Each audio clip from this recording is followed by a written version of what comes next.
Olá, ouvintes, sejam bem-vindos aí a mais um Podenge, que é uma realização da ACEA com a colaboração do CREA Minas. Hoje nós estamos recebendo aqui o engenheiro Ronald Savoy de Sena Júnior, que vai falar para nós, o assunto em tela é o desenvolvimento das nossas cidades e o assunto escavação em áreas urbanas.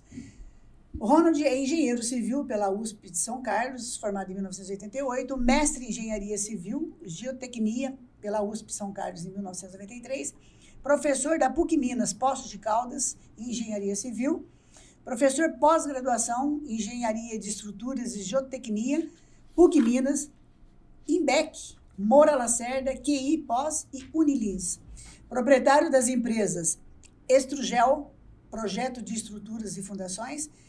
Ronald também é proprietário da empresa Resiste Fundações, execução de estacas, sondagens e reforço de fundações. Ronald, seja muito bem-vindo aí no podcast da Podenge, é um prazer recebê-lo aqui para falar um pouquinho nesse assunto aí que você domina tão bem.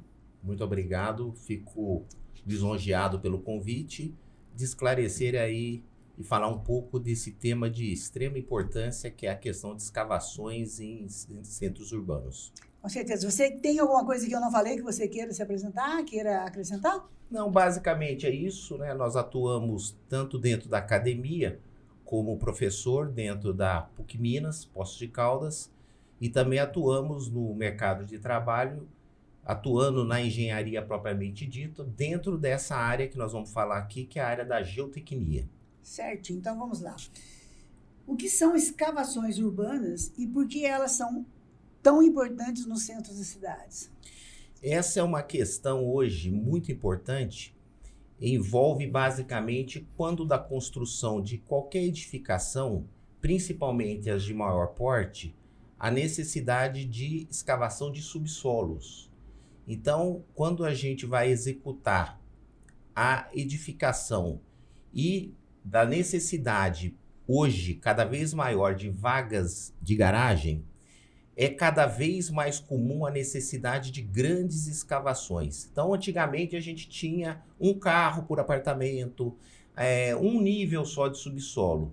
Hoje é comum 2 ou 3 níveis de subsolo, que vai então acarretar aí um volume de escavação muito grande que vai, de certa forma, impactar na vizinhança. E também, Ronald, quais seriam, os principais desafios enfrentados ao iniciar um projeto de escavação em áreas urbanas densamente povoadas?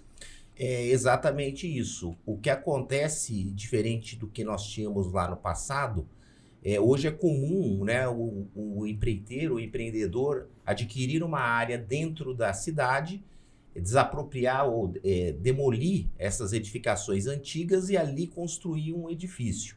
E no entorno daquele edifício existem construções antigas, muitas vezes.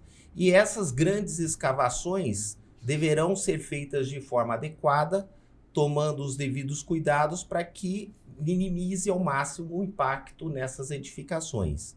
Então, uma das informações primordiais para a execução tanto do projeto como do processo executivo, da escolha da forma correta de se executar esse procedimento, é o conhecimento geotécnico, que é o conhecimento do subsolo local. Quer dizer, quais são os materiais que compõem, a presença de água, a presença de rocha, tudo isso vai influenciar no processo executivo dessa escavação. Eu acredito até que essa pergunta esteja até interligada no que você terminou de falar. Quais são os impactos mais comuns nas escavações urbanas, nas comunidades locais e como eles são mitigados? Uma prática comum, rotineira e incorreta é muitas vezes o pessoal executar essa escavação sem os devidos cuidados. Não é incomum o construtor, por exemplo, chamar uma empresa de terraplenagem e ela vai lá com o maquinário, faz a escavação, causa um desconfinamento completo do entorno e, voltando aí ao tema perguntado, vai gerar alguma manifestação patológica na construção vizinha. que pode ser desde o aparecimento de trincas, fissuras, rachaduras, como até em certas ocasiões o desabamento de parte dessa edificação. Não é difícil a gente ver acontecer isso. Não é né? difícil, hoje é muito comum acontecer isso em função de uma prática incorreta, que é a ausência desse estudo preliminar antes da escavação propriamente dita. Com certeza. Ronald, que tecnologias modernas estão sendo usadas para tornar as escavações urbanas mais eficientes e seguras? Hoje em dia, principalmente a questão de equipamentos. A ideia principal é gerar o mínimo de ruído, gerar o mínimo de resíduo e causar a menor vibração possível.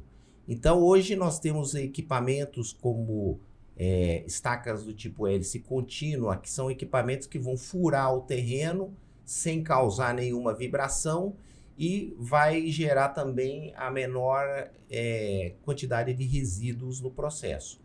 Antigamente, por exemplo, existiam somente os batistacas, né? Que eram aqueles equipamentos que causavam muita vibração. Então, tudo isso, hoje em dia, vem no sentido de atender melhor as condições de meio ambiente e geração de menos resíduo e também impactar o mínimo possível na vizinhança. Mas ainda existe, Ronald, empreiteiras que utilizam esse tipo de batistaca? Existe ainda empreiteiras. Nem todo mundo passou para... Exatamente, porque hoje, ao invés de se utilizar muitas vezes a técnica mais adequada... Sim, eles vão para mais barato. Mais barato, exatamente. E isso, além de encarecer a obra, porque o tempo vai ser maior, né? O tempo Exato. E também o barulho, né? Que o barulho, causar... o risco. Sim.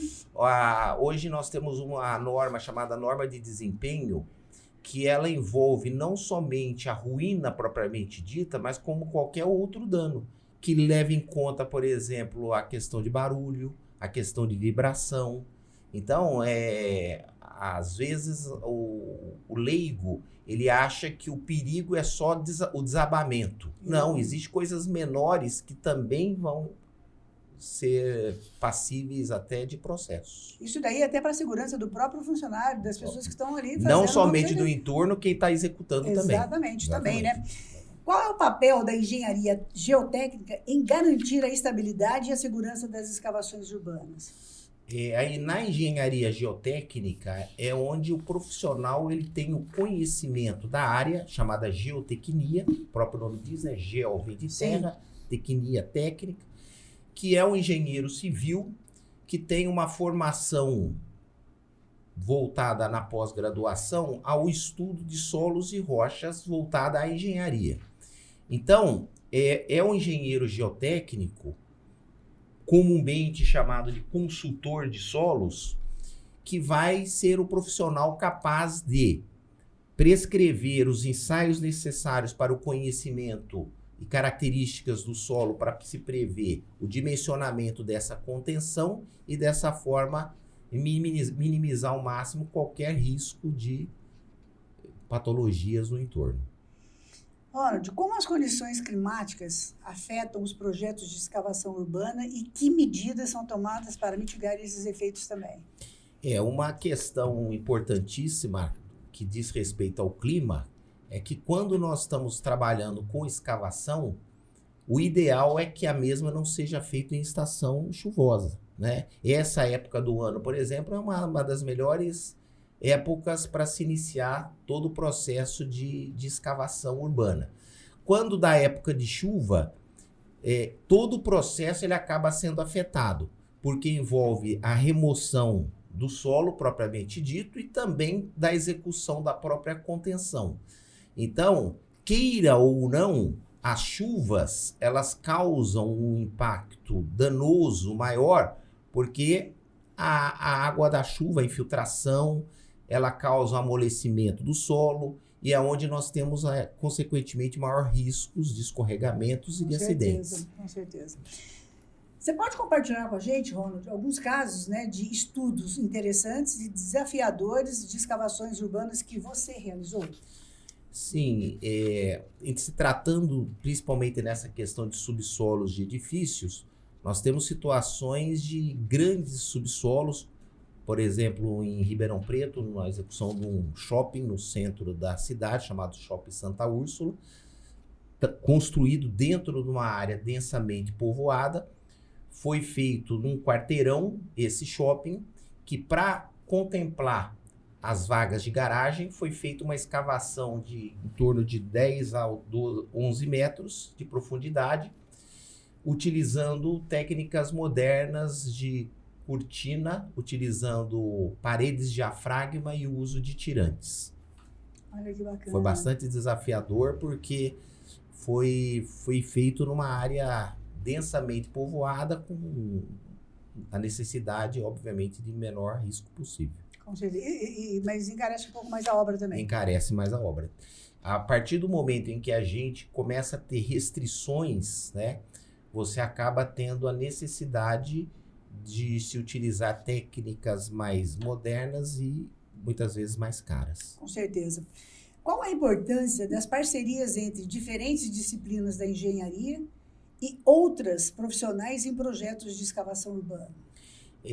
Essa área envolve grandes obras, né? Nós estamos falando de grandes edifícios, e envolve a engenharia de estruturas, a engenharia geotécnica e outras áreas dentro da própria engenharia. Por quê? Porque faz parte de um contexto de um projeto global dentro da engenharia civil.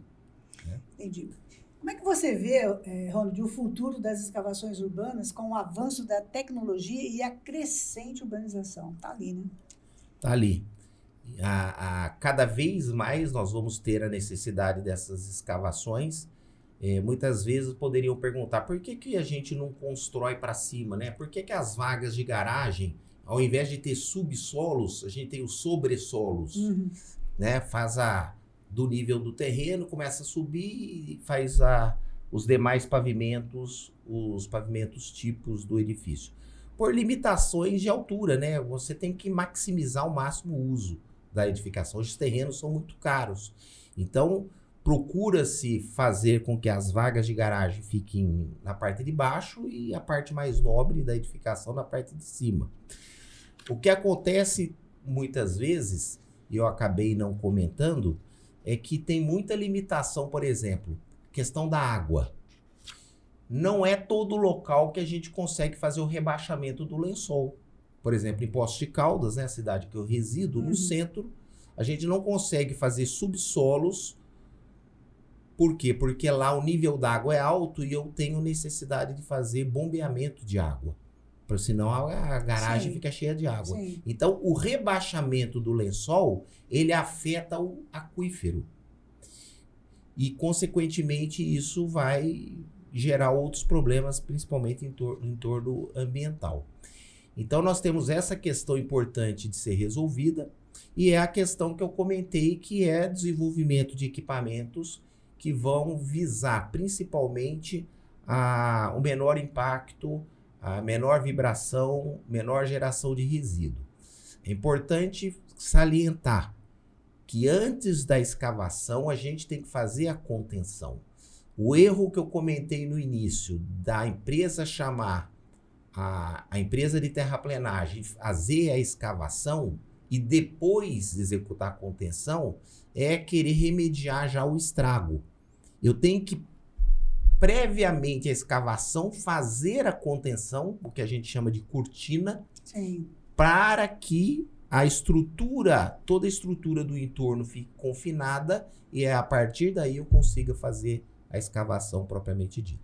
Ô Ronald, uma questão interessante também, né? Hoje a gente vê muito que as casas estão sendo vendidas e no seu lugar ali estão sendo levantados prédios, né? Como é que fica a fundação nesses locais aí e o que acarreta ao entorno dessa nova construção? Ali tinha uma residência, às vezes até muito antiga, e agora eles estão vendendo, né, para minimizar e ter mais também, vamos dizer assim, aumentar mais moradores no centro da cidade. O que isso impacta, né? O que isso aí pode gerar para todos os moradores ali ao entorno? Isso aí, o impacto é grande, por quê? Porque, em geral, essas edificações antigas no entorno, principalmente térreas, elas são dotadas de fundação rasa, fundação superficial. Então, a fundação dessas edificações, elas se encontram próximas da superfície. Então, nesse caso, por menor que seja a escavação, mesmo que seja de um único subsolo, por exemplo, 3 metros de profundidade, não precisa ser nenhum grande edifício, subsolo do edifício pequeno, eu já crio um problema sério que é, ao cortar o terreno, eu vou expor essa fundação vizinha. Então, essa exposição da fundação vizinha seguramente vai gerar movimentação que vai causar patologias nessa edificação. Então, não são raras situações em que a primeira coisa que cai é o muro. É o muro por quê? Porque é o muro que tem a fundação mais frágil. Normalmente é um muro de separação de terreno, é um muro que a gente chama de muro de vedação. E ele estava ali funcionando bem até o momento em que se escavou. Então não existe aquela máxima que a gente ouve muito, porque o muro foi mal feito, porque a edificação trincou porque é muito antiga. Não. Não, o problema é na fundação. Existe uma figura que se chama a laudo de vistoria cautelar. É algo importantíssimo de ser feito previamente à escavação para se detectar qualquer coisa que exista de anormalidade nas construções vizinhas. Porque também é muito comum, ao se executar uma obra, ao início de uma obra, o vizinho, trincou minha casa, tal. Como é que você sabe se aquilo era pré-existente ou se foi a obra? É o laudo que vai dizer isso. Então, como é que a gente evita ao máximo isso? Fazendo exatamente o que eu comentei, fazendo a contenção previamente à escavação. Então, tem que calçar toda essa contenção, essas estruturas vizinhas, de tal forma que quando do processo de escavação eu gerar o mínimo dano. Infelizmente, a gente não consegue, muitas vezes, eliminar por completo qualquer manifestação patológica. Pode abrir uma fissura, pode ter um afundamento de piso. Alguma coisa realmente, às vezes, vai acontecer. Por quê? Porque a gente está tratando de uma obra de grande porte ao lado de uma obra ali antiga. Sim. Com estado rasa, já com estado frágil, né, estruturalmente falando. Então, realmente é algo a se pensar. Inclusive, o próprio empreendedor, né, quando dá ideia de se comprar essa área e executar no entorno essa edificação de grande porte, ele já prevê verba para fazer reparos, porque muitas vezes vão ser necessários. Acaba acontecendo, né? Acaba acontecendo. Aproveitando, Ronald, que você é de Poços de Caldas, né? E a gente acompanha tudo que acontece ali, eu também sou Poços Caldense. De dezembro para cá, nós tivemos alguns problemas ali de muros que realmente desabaram ali. Essas obras em questão, por conta de tudo isso que você está falando? Muito disso e, infelizmente, muito também de sistemas de contenções projetados e executados de forma equivocada. Você está tratando bem de uma situação rotineira, infelizmente, em Poços de Caldas, em algumas regiões, principalmente na época chuvosa, começo de ano, janeiro, dezembro, onde nós temos rupturas dos chamados muros de arrimo. Né? Os muros de arrimo também estão muito associados a essa questão de escavações. E o muro de arrimo é uma estrutura em que a gente não pode, como nenhuma estrutura, obviamente, mas o muro de arrimo ele não aceita desaforo. Uma coisa a menos que eu faça é acidente na certa que vai acontecer.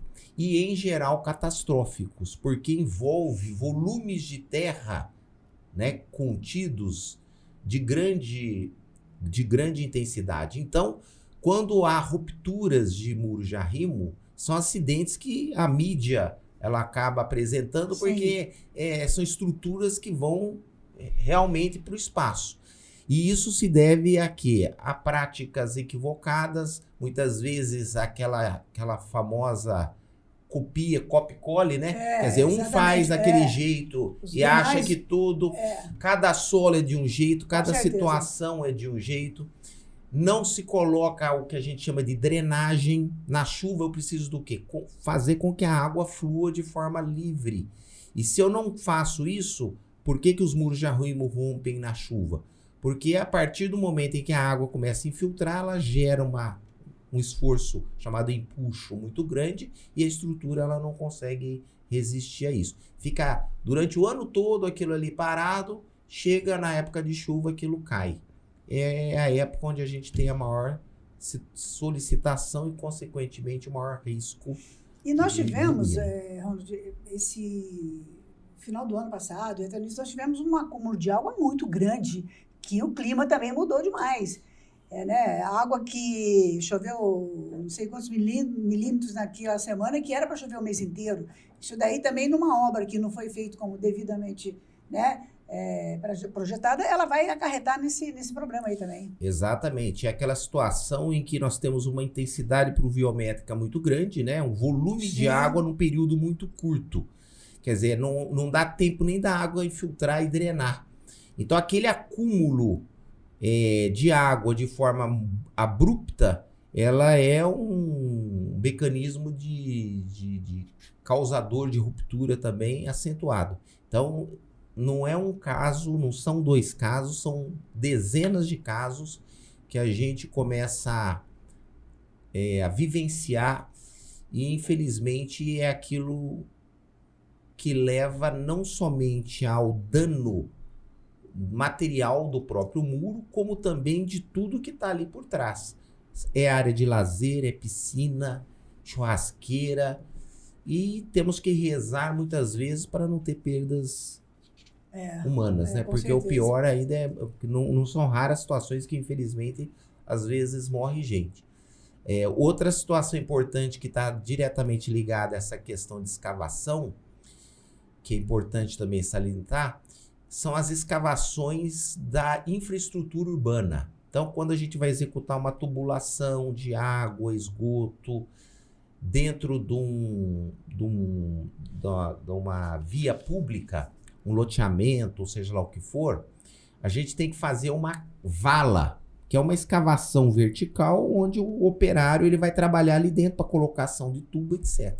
Não são raros também situações em que o cara está ali trabalhando, aquilo desmorona e mata. Sim. Alturas pequenas, 1,50 m, 1,60 m, o cara tá abaixado, a terra vem, derruba ele, morre sufocado ali. Uhum. Da mesma forma que eu estou falando das contenções em geral, a escavação de vala ela deve respeitar também essa questão de análise geotécnica, escolha de um sistema de escoramento adequado. Nesse caso, é um escoramento provisório, por quê? Porque eu vou fazer o escoramento para executar o serviço, depois esse escoramento ele vai ser retirado, porque vai ser feito o reaterro. Mas eu tenho que garantir aí, principalmente, o que? A segurança de quem está trabalhando. Com certeza. É onde nós temos também muitos acidentes. Né? Eu não sei eu não me recordo agora se foi no Guarujá ou se foi em Praia Grande, que um prédio recém-construído, inclusive muito bonito, foi todo desocupado, porque 2 colunas na garagem, você presenciou esse fato? Olha o que pode ter acontecido. Aí são situações em que a Eles perícia... colocaram um macaco mecânico, não sei como é que hidráulico, né? Hidráulico. Para tentar segurar, mas aquilo resolve? Resolve de forma provisória para tentar segurar, vamos dizer assim, a edificação e se detectar o problema. Se é um problema estrutural, né, um elemento estrutural, que é o caso muitas vezes de pilares rompidos, eu consigo refazer esse pilar, executar novas linhas de pilares para salvar a estrutura propriamente dita. Quando o problema é de fundação, então vamos supor que agora essa ruptura, essa ruína, esse desaprumo do edifício se deveu a um deslocamento da fundação lá no solo. Aí já é mais complicado. Nós tivemos casos já em Santos, né, de reaprumo do edifícios que sofreram recalque ao longo do tempo.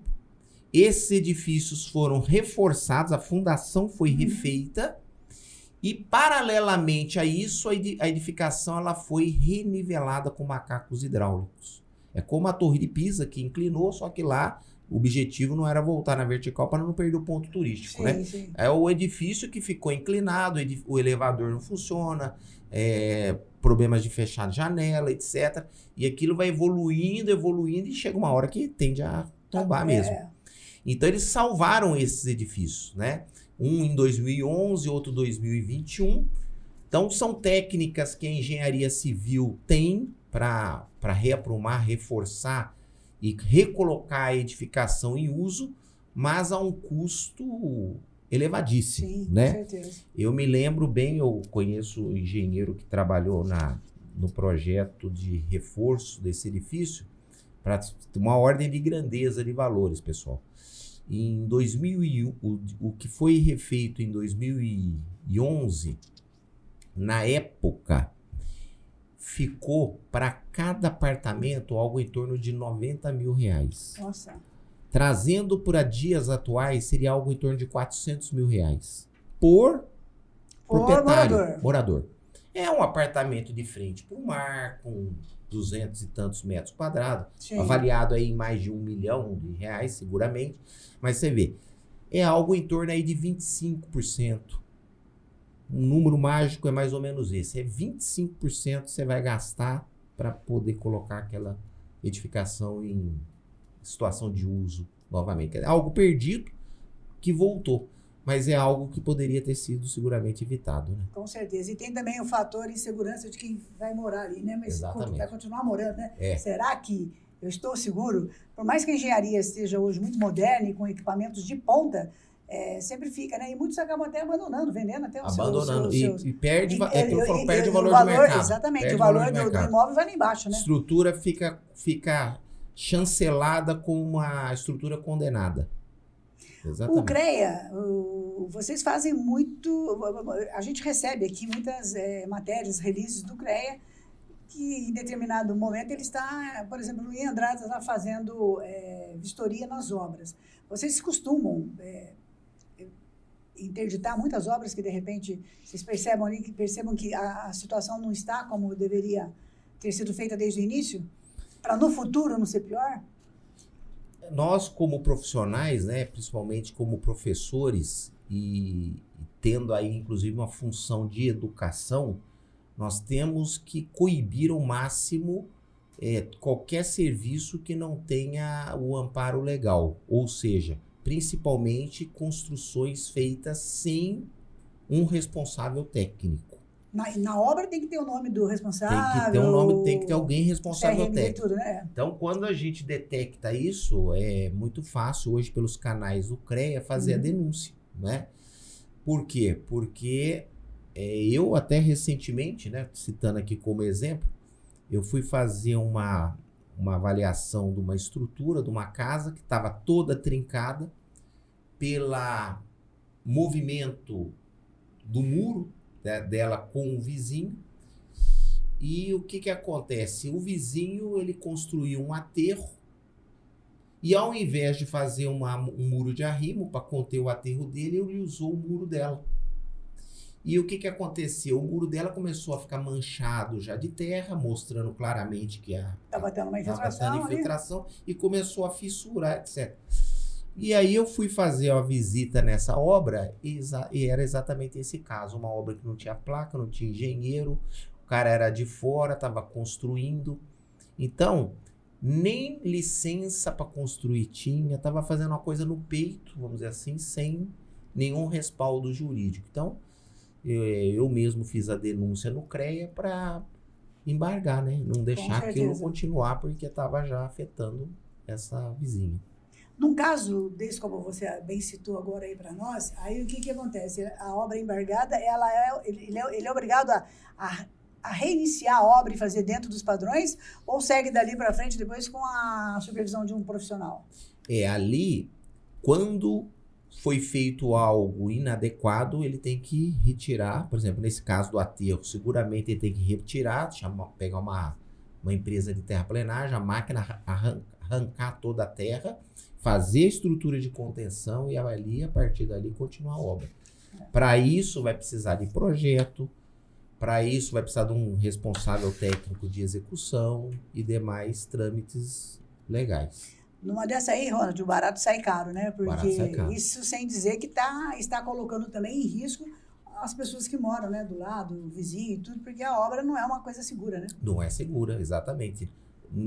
O problema maior ali nesse caso é essa vizinha aí que estava correndo sérios riscos, o muro desabar e, infelizmente, poder até mesmo matar alguma pessoa. Com certeza.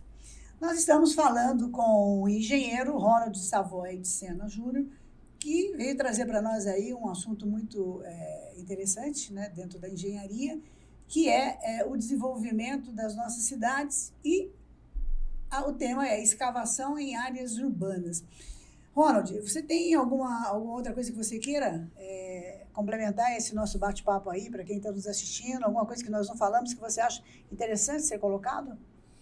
Eu gostaria apenas de agradecer aqui a minha participação, alertar aos construtores, alertar a quem está dentro do meio da construção civil da necessidade de procurar sempre profissionais com formação adequada para a execução do serviço, acatar e seguir toda a necessidade de profissionais que tenham registro no CREA, que sejam engenheiros, elaborarem projetos e contratarem empresas executoras também idôneas para que a gente consiga minimizar ao máximo, principalmente os riscos que envolvem os serviços dentro da engenharia geotécnica. Com certeza. Nós aqui agradecemos muito a tua presença aqui, espaço sempre aberto, e agradecer por essa conversa tão enriquecedora,